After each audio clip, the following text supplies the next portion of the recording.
হবিবপুর বিধানসভার কেন্দুয়া বাস্তুহারা প্রাথমিক বিদ্যালয় 235 নম্বর বুথে ভোট কেন্দ্রের পাশে বিজেপির পতাকা। এই বিষয়ে কি জানিয়েছেন গ্রাম পঞ্চায়েতের সদস্য মনোজিৎ ভগত, শুনবো। মালদার হবিবপুর বিধানসভা 43 নম্বর ওয়ার্ডের কেন্দুয়া বাস্তুহারা প্রাথমিক বিদ্যালয়ের 235 নম্বর বুথে ভোট কেন্দ্রের পাশে নাকি রয়েছে বিজেপির পতাকা।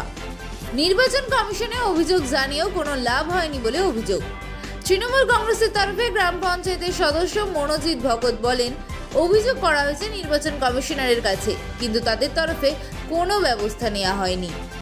আজ 7ই মে সাধারণ নির্বাচন অনুষ্ঠিত হচ্ছে। আজকে আমরা দেখতে পেলাম আমাদের 234, 235 এবং 236 উত্তর মালদার অধীনে হবিবপুর বিধানসভা কেন্দ্রের মধ্যে এই 3টি বুথে 100 মিটারের মধ্যে বিজেপির ফ্ল্যাগ লাগানো হয়েছে। নির্বাচন কমিশন কোন রকম কোনো ব্যবস্থা নেয়নি।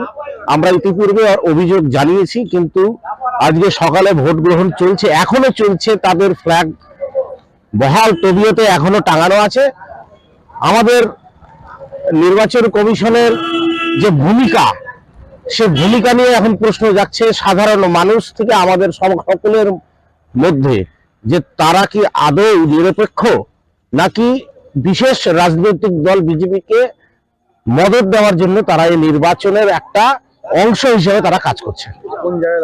এটা কেন্দুয়া প্রাথমিক বিদ্যালয়, বাস্তুহারা প্রাথমিক বিদ্যালয় 1 এবং 2 নং ঘর এবং কেন্দুয়া গ্রামীণ গতিদল গ্রামীণ গ্রন্থাগারে একদম স্কুলের পাশে সংলগ্ন মোট 3টি বুথ, 234, 235 এবং 236, এই 3টি বুথে না কোনো পদক্ষেপ নেয়নি।